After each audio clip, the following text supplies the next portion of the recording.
When red and blue lights flashed in Marcus Johnson's rearview mirror that autumn evening, it could have been just another statistic, another young black teen facing another white officer on another suburban street.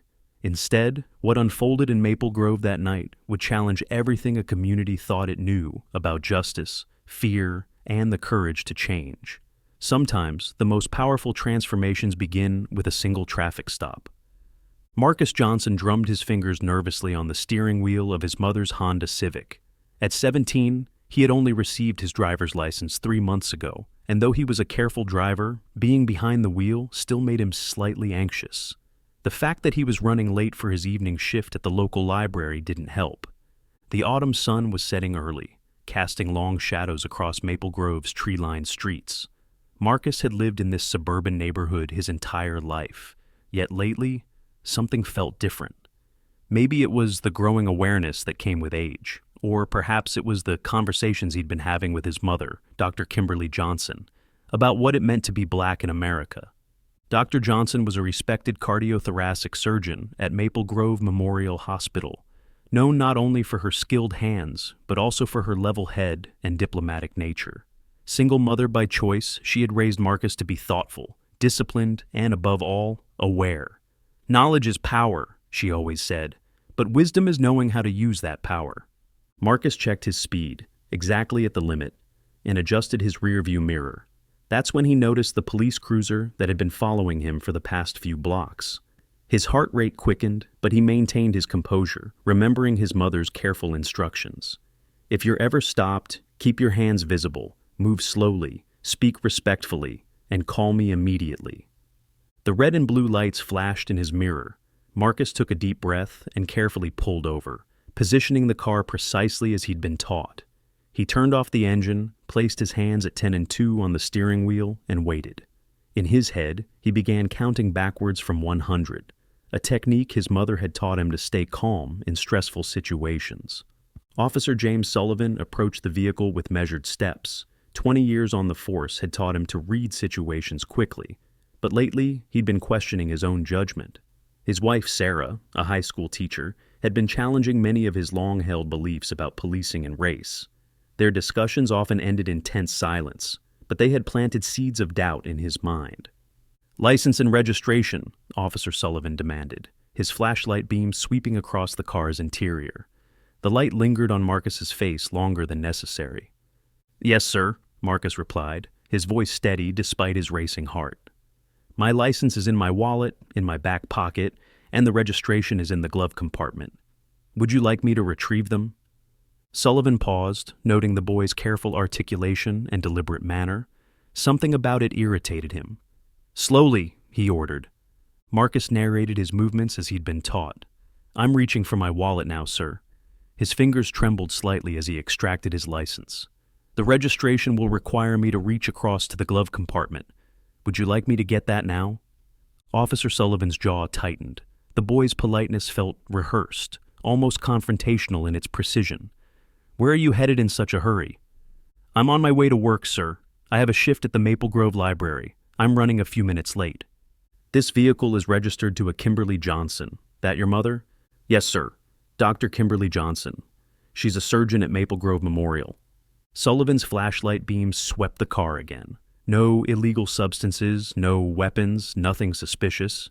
Just a few library books on the back seat and a hospital parking permit hanging from the rearview mirror. Still, something felt off to him.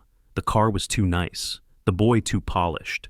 He'd seen kids like this before, thinking they were above the law because of their parents' status. "Step out of the vehicle," Sullivan commanded. Marcus's heart skipped a beat. This wasn't part of the script his mother had prepared him for. "May I ask why, sir?"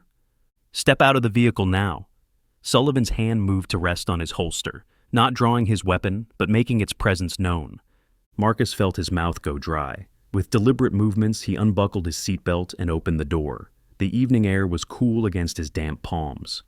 "Turn around, hands against the vehicle." As Marcus complied, his mind raced. He knew he should ask if he was being detained. He knew he should state his rights, but knowledge was one thing, survival was another. His mother's voice echoed in his head. "Live through it. We can fight it later." From across the street, Linda Martinez was walking her dog when she noticed the scene unfolding. She slowed her pace, pulling out her phone and beginning to record. In the 2 years since moving to Maple Grove, she'd seen enough to know when something wasn't right. Officer Sullivan began his pat-down, rough and methodical. "You seem awful nervous for someone who's just running late to work." "I'm trying to remain calm, sir," Marcus replied, his cheek pressed against the cool metal of the car roof. "You got any drugs in this vehicle? Any weapons?" "No, sir. You're welcome to search the car, but I need to call my mother first if you're going to conduct a search." Sullivan's grip on Marcus's shoulder tightened. "You telling me how to do my job?" Before Marcus could respond, another voice cut through the tension. "Is there a problem here, officer?" Dr. Kimberly Johnson stood at the edge of her driveway, still in her surgical scrubs, having just returned home from a 12-hour shift. She had spotted the scene as she pulled into her garage, and her blood had run cold at the sight of her son against the car. The arrival of Dr. Johnson shifted the dynamic instantly. Officer Sullivan's posture changed, almost imperceptibly, but Marcus felt the grip on his shoulder loosen.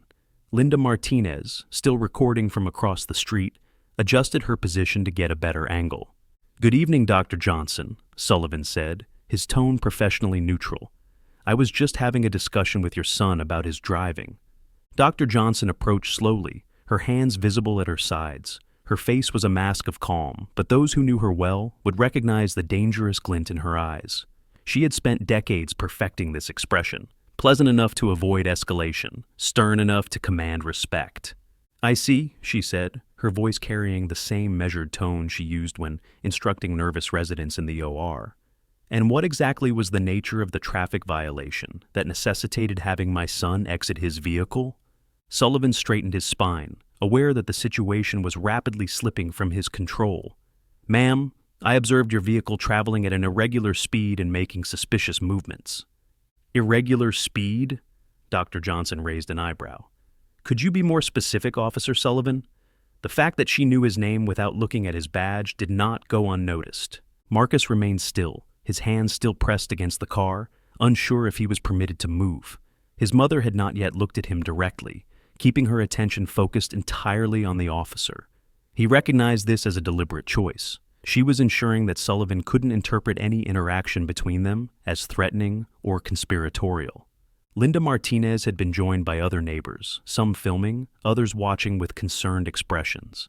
The gathering crowd included Sarah Sullivan, Officer Sullivan's wife, who had been grading papers on her front porch when she noticed the commotion. She stood slightly apart from the others, her face a complex mixture of emotions as she watched her husband. Dr. Johnson took another calculated step forward. "Officer Sullivan, I would appreciate it if you would allow my son to step away from the vehicle now.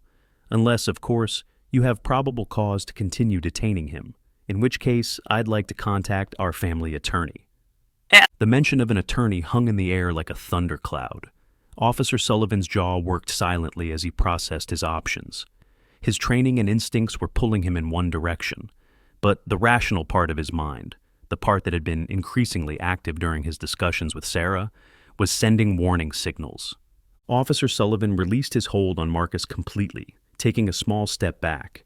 "You can turn around now, son," he said, the word son catching in his throat as he caught his wife's eye across the street. Sarah's presence made him acutely aware of their dinner conversation just 2 nights ago, when she'd challenged him about his department's statistics on traffic stops. Marcus turned slowly, moving to stand beside his mother. Dr. Johnson finally allowed herself to look at her son, performing a quick visual assessment with the same efficiency she used on her patients. No physical injuries, but she noted the slight tremor in his left hand, a telling sign of his suppressed anxiety. "Marcus was on his way to his shift at the library," Dr. Johnson explained, her voice carrying clearly to the growing crowd of onlookers. "He's never been late before, have you, Marcus?" "No, ma'am," Marcus replied, his voice stronger now that his mother was present. "Mrs. Chen is expecting me at the reference desk by 6. Linda Martinez had stopped recording, but hadn't put her phone away. As a former journalist turned true crime podcast producer, she recognized the makings of a story that needed to be told. But she also sensed that this moment was balanced on a knife's edge. It could either escalate into another tragic headline or transform into something more meaningful. "James," Sarah Sullivan called out, her voice carrying the weight of 20 years of marriage and countless late-night discussions. "Maybe we could all talk about this over coffee sometime?" The suggestion hung in the air like a lifeline. Officer Sullivan felt the eyes of the neighborhood upon him, not just watching, but witnessing. He thought about the implicit bias training his department had recently mandated, which he'd initially dismissed as political correctness gone too far. Now, looking at Marcus, really looking at him, he saw not a suspicious character, but a teenager who reminded him of his own son, Dylan, who was away at college. Dr. Johnson caught the shift in Sullivan's expression. As a surgeon, she was trained to notice subtle changes, a dropping oxygen level, a fluctuation in heart rate. She recognized this as a crucial moment, one that required the same precision as a delicate operation. "Officer Sullivan," she said, her tone shifting from confrontational to collaborative, "I believe your wife's suggestion has merit. Perhaps this could be an opportunity for our community to have some important conversations." Before Sullivan could respond, another police cruiser pulled up to the scene. Officer Rachel Chen stepped out, immediately reading the tension in the air. As one of the few Asian American officers on the force and Sullivan's occasional partner, she had often found herself bridging different worlds. "Everything okay here, Jim?" Officer Chen asked, positioning herself carefully, close enough to provide support if needed, but maintaining enough distance to avoid appearing threatening. The arrival of Officer Chen added another layer to the already complex dynamic. She had been Marcus's mentor in the Youth Police Academy the previous summer. Though neither of them acknowledged this connection at the moment, she had praised his intelligence and leadership potential, even writing him a glowing recommendation letter for college. Marcus watched the interactions unfold around him, his initial fear gradually being replaced by a strange fascination. He thought about his advanced placement psychology class and what his teacher, Mr. Rodriguez, had said about group dynamics and conflict resolution. This moment felt like a case study coming to life. Sarah Sullivan moved closer to the group, her gradebook still clutched absently in her hand. "Kim," she addressed Dr. Johnson, using her first name deliberately, "I've been wanting to organize a community forum at the high school. Maybe this is the push we needed." Dr. Johnson considered this carefully. She had spent years building her reputation in Maple Grove, choosing her battles wisely and advocating for change from within the system. She served on the hospital board, had founded a mentorship program for minority students interested in medicine, and had recently been asked to join the City Council's Advisory Committee on Community Relations. "I think that's an excellent idea, Sarah," she replied, maintaining her professional demeanor while offering a small olive branch. "Marcus, what do you think?" Marcus straightened his shoulders, feeling the weight of the moment. His mother was giving him a voice, allowing him to be part of the solution rather than just a subject of discussion. He thought carefully before speaking, aware that his words could impact not just this situation, but potentially his entire community. "I think," he began, his voice growing more confident with each word, "that there are a lot of assumptions we all carry around without examining them. Maybe if we understood each other's experiences better." Linda Martinez had begun recording again, but this time with a different purpose. The story was shifting before her eyes from one of conflict to one of potential transformation. As a storyteller, she recognized that the most powerful narratives were often not about what tears communities apart, but about what brings them together. Officer Sullivan removed his hat, a gesture that somehow made him look more human and less like a symbol of authority. He was remembering something his academy instructor had said decades ago. The best officers don't just enforce the law, they build bridges. The evening air had grown cooler, and the library's 6 o'clock hour had come and gone, but no one seemed ready to end this moment. There was a sense that something important was happening, something that transcended a simple traffic stop. "Mrs. Chen," Marcus said suddenly, pulling out his phone, "I should call the library." But Officer Chen was already reaching for her radio. "I'll contact dispatch to call the library. They know me there." She stepped away to make the call, her voice professional but warm as she explained the situation to dispatch. Dr. Johnson watched this interaction with interest, noting how Officer Chen had smoothly taken action to protect Marcus's employment without undermining anyone's authority. It was the kind of subtle diplomacy she herself had mastered over years of navigating hospital politics and social dynamics. The gathering had begun to take on an almost town hall quality, with neighbors who had been watching from their porches now drifting closer. Among them, was Reverend Michael Thomas, whose presence added another layer of community authority to the scene. His grandson had played basketball with Marcus since middle school. Perhaps, Reverend Thomas suggested, his deep voice carrying naturally, we could move this conversation somewhere more comfortable. The community center is just around the corner, and I happen to have a key. The suggestion broke some of the remaining tension. Officer Sullivan found himself nodding before he'd consciously made the decision. I need to call this in first, he said, glancing at his partner. Officer Chen gave him a slight nod, understanding passing between them. Sarah Sullivan had moved to stand near Dr. Johnson. The two women had served together on the PTA when Marcus was in elementary school before their paths had diverged. Kim, she said quietly, I've been developing a curriculum about civic engagement and community relations. I've been wanting to talk to you about it. Linda Martinez, still recording, caught a moment that would later become significant. Marcus reaching down to pet her dog, who had sat patiently throughout the entire encounter. The simple act of a teenager showing kindness to an animal while surrounded by such intense adult dynamics would later become a powerful image in her coverage of the events. I could make some coffee, offered Mrs. Rosenberg, who had emerged from her house across the street. As the neighborhood's unofficial historian, she'd lived there for 40 years. She had seen the community transform from a homogeneous suburb to a diverse and complex ecosystem. The community center's coffee is terrible, she added with a knowing smile. The suggestion of coffee seemed to humanize the entire situation. Officer Sullivan found himself remembering countless cups shared with colleagues, suspects, victims, and community members over his 20 years of service.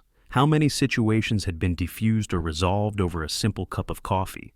As the group began to move toward the community center, Marcus fell into step beside Officer Chen. Do you think, he asked quietly, this could be a project for the Youth Police Academy alumni? Creating a dialogue program?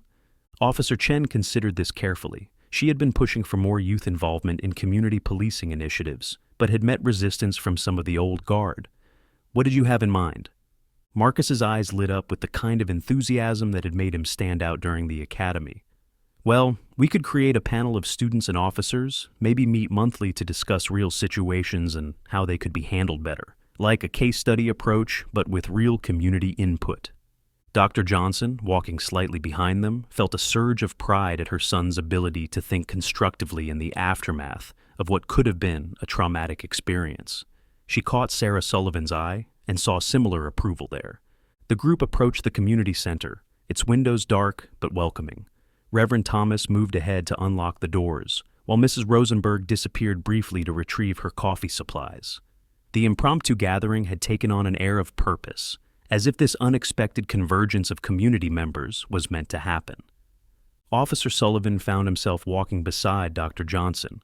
Doctor, he began, his voice low and uncertain, I want you to know... But Dr. Johnson gently raised a hand. Officer Sullivan, she said, I think we both know there's more to discuss than just what happened tonight. The question is, are we ready to have that discussion honestly? Inside the community center, the fluorescent lights hummed to life. The space was familiar to all of them. It hosted everything from voting to basketball games to community meetings. Tables and chairs were quickly arranged in a circle, an unconsciously symbolic gesture that put everyone on equal footing. As Mrs. Rosenberg's coffee began to brew, filling the room with its comforting aroma, Linda Martinez set up her recording equipment more formally.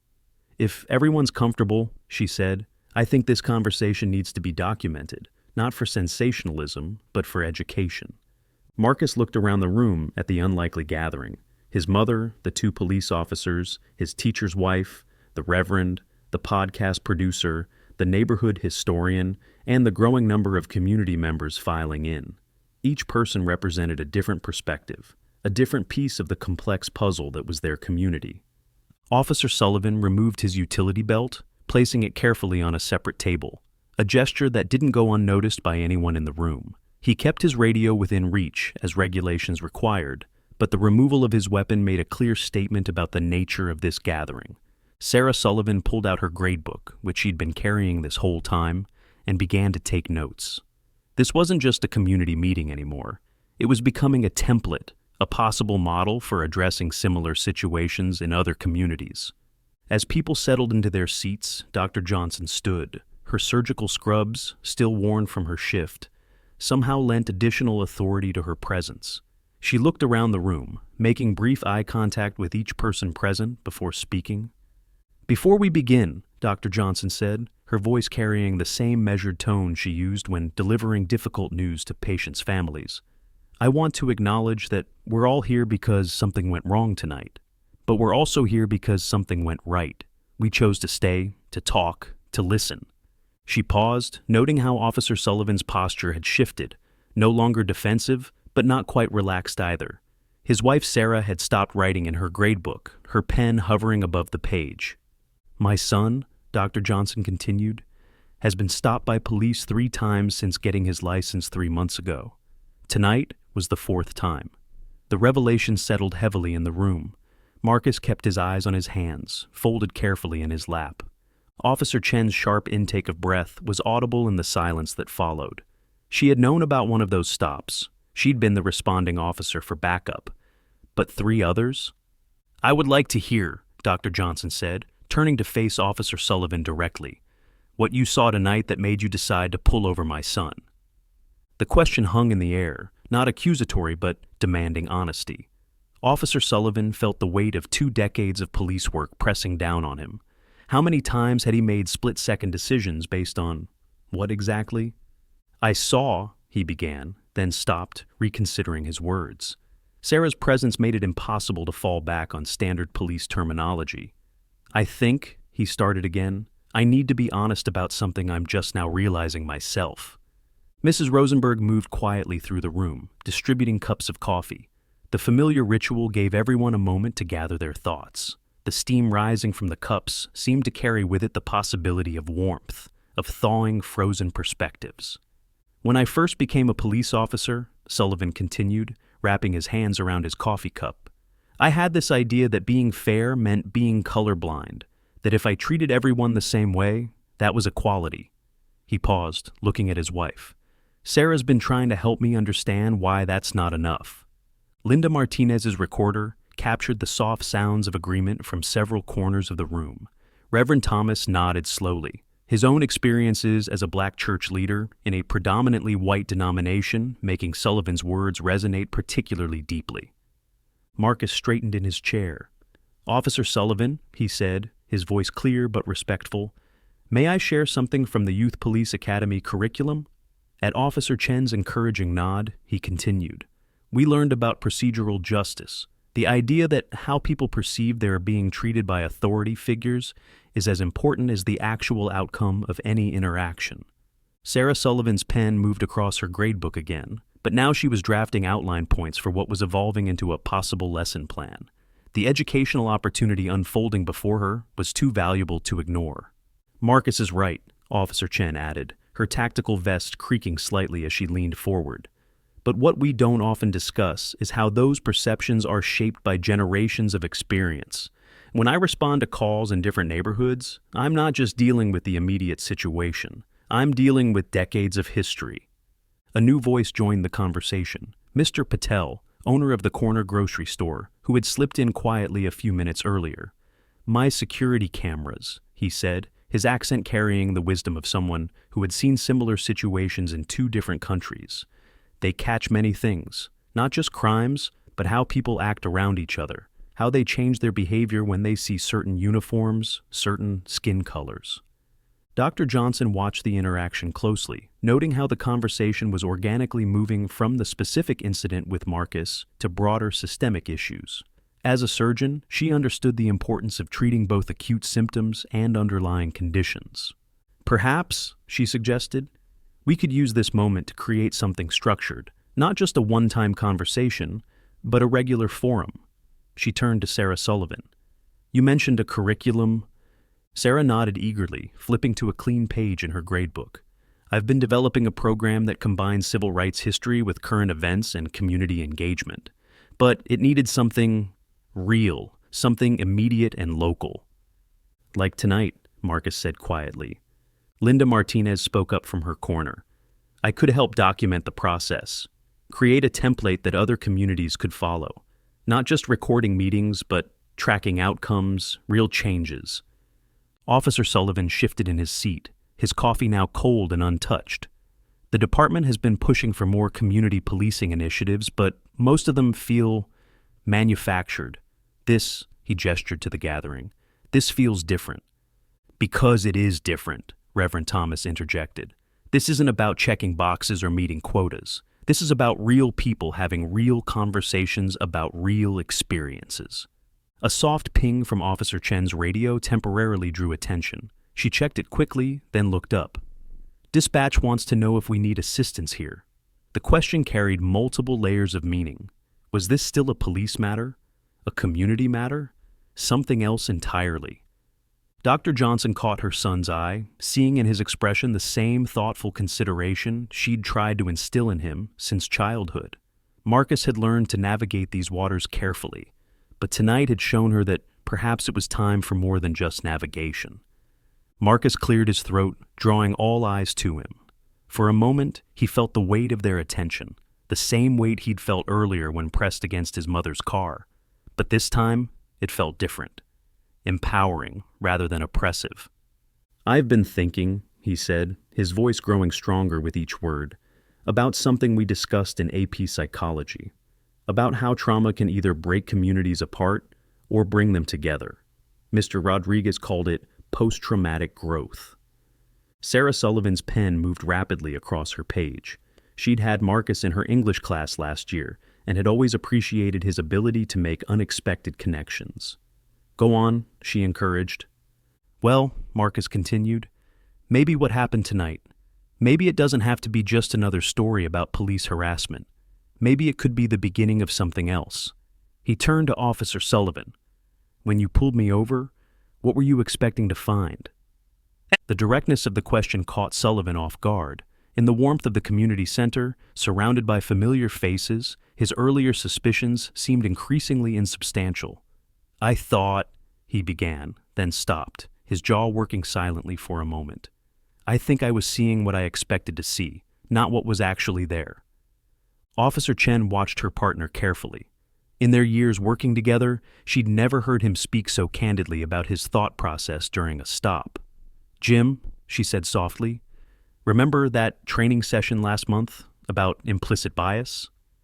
The one I said was a waste of time?" Sullivan's laugh held no humor. "Yeah, I remember." He looked at Marcus, really looked at him. "You know, my son Dylan is about your age. He's away at college now, studying criminal justice actually. Wants to follow in his old man's footsteps." He paused, something shifting in his expression.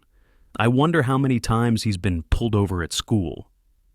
Dr. Johnson watched this exchange with the careful attention she usually reserved for monitoring vital signs during surgery. She could see the subtle indicators of change, in Sullivan's posture, in the way others in the room leaned forward, in the energy that seemed to pulse through the space. Linda Martinez's recorder captured the sound of Mrs. Rosenberg returning with fresh coffee, the soft clink of cups providing a gentle counterpoint to the intensity of the conversation. The older woman moved through the room like a keeper of memories, her presence a reminder of how long these issues had simmered in their community. "You know," Mrs. Rosenberg said as she poured, "I've lived here long enough to remember when the first black family moved into Maple Grove, the things people said, the fears they had." She shook her head. "And now, look at us. One of our finest surgeons, community leaders, bright young people like Marcus. But some fears, they don't die easily, do they?" Reverend Thomas shifted in his chair. "Fear," he said, his deep voice resonating in the space, "is like an inheritance we pass down without meaning to. But so is hope." He looked around the room. "What I see here tonight is people choosing hope over fear." Mr. Patel, who had been quietly observing, spoke up again. "In my store, I see everything. Young people like Marcus, they come in, so polite, so careful, always with a receipt, always letting me check their bags. And I think, why must they prove themselves this way? Why must they carry this burden?" Officer Sullivan felt something crack inside him. Not violently, but like ice breaking up on a river in spring. He thought about all the traffic stops he'd made over the years, all the routine checks that maybe weren't so routine after all. "We have protocols," he said slowly.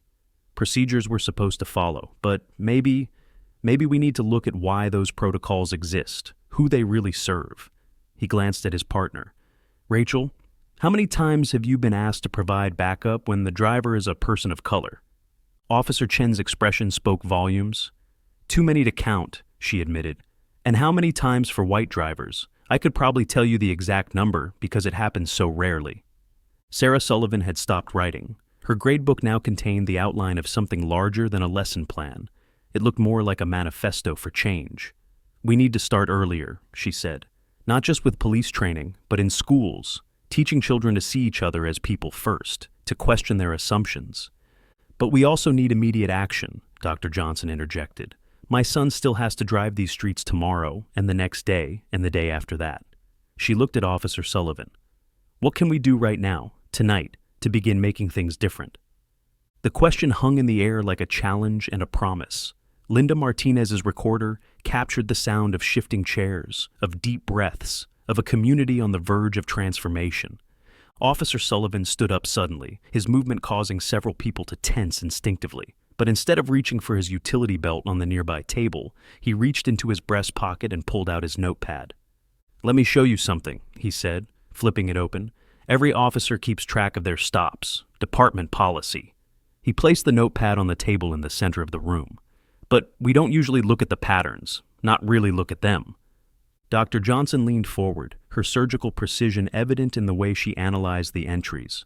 Marcus watched his mother's expression change subtly as she processed the information before her. May I? Linda Martinez asked, reaching for the notepad.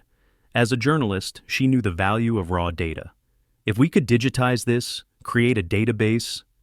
Already exists, Officer Chen interrupted quietly. The department has all this information. It's public record technically, but... She trailed off, leaving the implications hanging in the air. Sarah Sullivan's eyes lit up. That's it, she said, turning to a fresh page in her gradebook.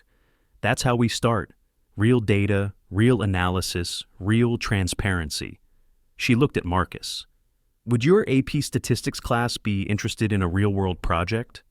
Before Marcus could respond, Mr. Patel spoke up again. I have data too, he said. My cameras, they record every police stop near my store, every interaction, timestamps, duration, everything. He cleared his throat. I started keeping track after my nephew was stopped 3 times in 1 week. Reverend Thomas leaned forward, his fingers steepled beneath his chin. Data is powerful, he agreed. But numbers alone don't change hearts. We need stories too. Real experiences, real voices. Like tonight, Marcus said softly. Like what almost happened and what happened instead. Mrs. Rosenberg, who had been quietly refilling coffee cups, paused in her rounds. You know what makes coffee good? She asked, seemingly out of nowhere. It's not just the beans or the water. It's the time you take to let it brew properly. You can't rush understanding any more than you can rush good coffee. The metaphor hung in the air for a moment before Officer Sullivan picked it up. But you also can't wait forever, he said. At some point, you have to pour the cup. He turned to Dr. Johnson. Doctor, I owe your son an apology, a real one, not just for tonight, but for what tonight represents. Dr. Johnson held up her hand. Before you apologize, she said, her voice carrying the same authority she used in the operating room, I want you to understand something. This isn't just about my son. This is about every child in this community who has ever felt afraid when they see police lights in their mirror. Officer Chen shifted in her seat. She's right, Jim, she said to her partner. An apology without change is just words. We need action. Real, measurable, sustainable action. The energy in the room changed again, becoming more focused, more purposeful. Linda Martinez's recorder captured the sound of papers being shuffled, chairs scraping on the floor as people moved closer together, forming smaller discussion groups that quickly began generating ideas. Sarah Sullivan found herself at the center of one group, her gradebook now serving as a makeshift action plan. We need multiple approaches, she was saying. Education, policy change, community engagement, data collection, and analysis. Mr. Patel had pulled out his phone and was showing Officer Chen his security system's interface. See here, he was pointing out. We can track patterns, times, frequencies. Reverend Thomas had gathered several community members and was discussing the possibility of regular town halls, but with a twist. "We rotate locations," he proposed. "Police station, church, school, community center. Different spaces send different messages." In the midst of this activity, Marcus found himself sitting quietly beside Officer Sullivan. The older man seemed lost in thought, staring at his notepad still lying on the table. "Officer Sullivan?" Marcus ventured. Sullivan turned to look at the young man, seeing him clearly perhaps for the first time. "You know," he said slowly, "my son Dylan, the one in criminal justice school, he keeps telling me about this concept they're studying. Guardian mindset versus warrior mindset. Tonight, I think I finally understand what he means." Dr. Johnson watched this exchange from across the room, her surgeon's trained eye catching every nuance of body language, every subtle shift in expression. She saw something happening that went beyond simple reconciliation. She was witnessing transformation in real time. Linda Martinez had stopped actively recording and was now taking notes by hand, her journalist's instincts telling her that this story was bigger than one incident, bigger than one community. This was becoming a blueprint for change. A sharp ringtone cut through the productive buzz of conversation. Dr. Johnson reached for her phone, checking the display. "It's the hospital," she said, rising from her chair. As she stepped away to take the call, the momentum in the room seemed to pause, as if everyone had suddenly remembered that the outside world still existed. Marcus watched his mother's face as she spoke quietly into the phone, recognizing the slight furrow in her brow that meant she was about to be called away for an emergency surgery. He'd seen that look countless times throughout his childhood, had learned early on that saving lives meant his mother couldn't always be present for every moment of his own. "There's been a multi-vehicle accident on the highway," she announced after ending the call. "They need me in the OR." She looked at Marcus, then at Officer Sullivan, her expression complex. Sullivan stood immediately. "I'll drive Marcus home," he offered, then caught himself. "That is, if you're comfortable with that, Dr. Johnson." The room held its breath. This wasn't just an offer of a ride. It was a test, a measure of how much trust had been built in the past few hours. Dr. Johnson studied Sullivan's face with the same intensity she used when evaluating a patient's condition. "Actually," Officer Chen interjected smoothly, "I could drive Marcus to the library. His shift may be late, but Mrs. Chen might still appreciate the help sorting the new acquisitions." She glanced at Marcus. "Unless you'd prefer to call it a night?" Marcus straightened in his chair. "No, I want to work my shift, even if it's shortened." He turned to his mother. "Mom, I'll be fine. Go save lives." Linda Martinez had resumed recording, recognizing that this moment, this small decision about how a black teenager would get home safely, carried the weight of everything they'd been discussing. Sarah Sullivan watched her husband's face, seeing the complex emotions play across it. She knew Jim was thinking about their own son, Dylan, about all the times they'd worried about him driving alone at night, but for entirely different reasons. "I have a suggestion," Reverend Thomas said, his deep voice cutting through the tension. "Why don't we all go? Those who can, that is. Turn this into a practical example of community policing. Officer Sullivan and Officer Chen can lead the way, demonstrating proper traffic stop protocols for everyone to see. Mr. Patel can record it for his security camera database. Linda can document it, make it the first step in our new approach." Mrs. Rosenberg nodded approvingly. "When I was young," she said, packing up her coffee supplies, "we used to walk each other home all the time, called it a walking school bus. Maybe what we need now is a community convoy." Dr. Johnson checked her watch. She had 12 minutes to get to the hospital, just enough time to make a decision that could impact far more than just this one evening. "Marcus?" she asked, letting her son make the choice. Marcus looked around the room at the faces that had become more than just neighbors and authority figures over the past few hours. He thought about everything they'd discussed, about data and stories, about fear and hope, about change starting with small decisions. "A community convoy sounds good," he said finally. "But," he turned to Officer Sullivan, "I think I'd like to ride with Officer Sullivan, if that's still okay." The weight of trust in that statement wasn't lost on anyone in the room. Officer Sullivan felt it settle on his shoulders like his badge had on his first day of duty. A symbol of responsibility, but also of possibility. "I'd be honored," Sullivan said quietly. But first, he walked over to his utility belt on the separate table, unclipped his body cam, and turned it on. Everything by the book, everything on record. That's part of the change, right? Sarah Sullivan was already drafting notes for what this moment could teach her students about courage. Not the dramatic kind that makes headlines, but the quiet kind that builds bridges in small but significant ways. Dr. Johnson took a step toward the door, then paused. "Officer Sullivan," she said, her voice carrying the authority of someone used to making life and death decisions. "My son is trusting you, but more importantly, he's giving you a chance to trust yourself." Linda Martinez's recorder captured the sound of chairs being pushed back, of people gathering their things, of a community preparing to put their discussions into immediate action. Mr. Patel was already on his phone, coordinating with his nephew to ensure their security cameras would capture the convoy's passage. Reverend Thomas was sending quick texts to key community members, ensuring there would be witnesses along the route. As the group began to move toward the door, Officer Chen fell into step beside Marcus. "You know," she said quietly, "sometimes the bravest thing isn't standing up to power. It's giving power a chance to change."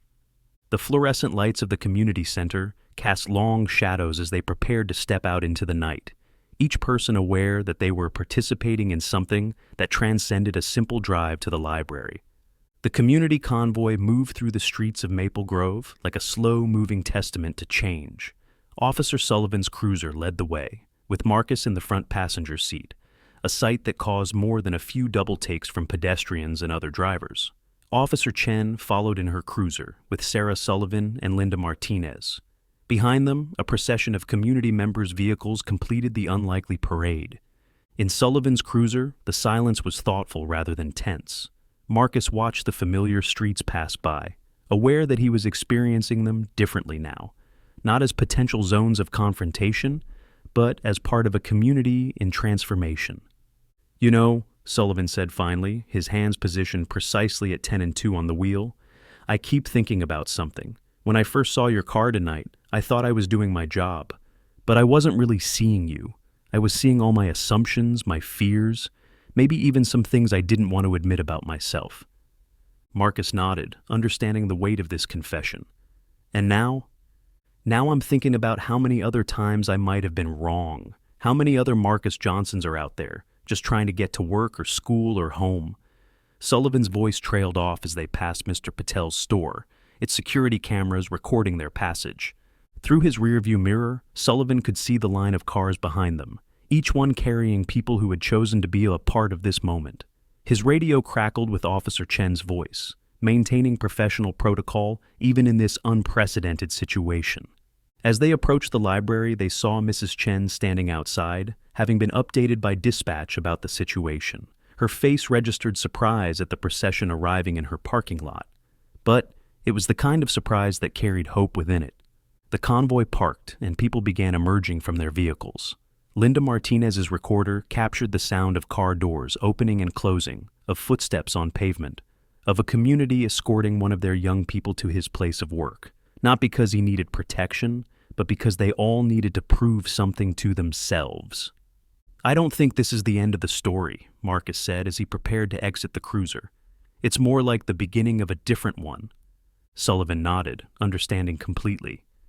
"Your mother said something earlier about trusting myself. I think I'm starting to understand what she meant." As Marcus walked toward the library entrance, the gathered community members didn't immediately disperse. Instead, they stood witness as Officer Sullivan activated his body cam again and performed a textbook-perfect documentation of the successful completion of the journey. Every action deliberate, every word clear, creating a record of how things could be. Sarah Sullivan, watching her husband, was already mentally drafting a curriculum that would use this night as a case study, not just about police interactions, but about community, courage, and the possibility of change. Linda Martinez ended her recording, knowing she had captured something rare and valuable, not just a story about what went wrong, but about how things could go right. Officer Chen approached her partner as the crowd finally began to disperse. "You know this changes things," she said quietly. "Everything changes things," Sullivan replied, watching Marcus disappear into the library. "The question is whether we're brave enough to let it." Later that night, after her emergency surgery, Dr. Johnson would receive multiple text messages from Marcus, safely at work, from Officer Sullivan, expressing his commitment to continue dialogue, from Sarah, sharing preliminary plans for community education initiatives, from Linda, requesting permission to tell their story. But perhaps the most significant message came from Officer Sullivan's son, Dylan, responding to his father's long, soul-searching email about the night's events. "Dad, what you're describing, that's exactly what we're learning about in my criminal justice ethics class. We call it transformative policing. But you know what? It sounds like Maple Grove is writing its own textbook now." The story of that night would indeed become part of a new narrative, not just for Maple Grove, but for other communities seeking their own paths to transformation. It wasn't about a perfect solution or a complete resolution. It was about the moment people chose to see each other differently, to trust in the possibility of change. Marcus Johnson would go on to create that Youth Police Academy alumni program he'd envisioned. Officer Sullivan would become an advocate for reform within his department. Dr. Johnson would help establish a community oversight committee that actually had teeth. And Sarah Sullivan's curriculum would be adopted by schools across the state. But perhaps more importantly, every time a police cruiser's lights flashed in Maple Grove after that night, both the officer and the citizen involved remembered the night when a routine traffic stop became something else entirely. A moment when fear gave way to hope, when suspicion yielded to understanding, and when a community discovered that change was possible, one difficult conversation at a time. And in the years that followed, whenever someone asked how Maple Grove had managed to transform itself, the answer always began the same way. Well, there was this one night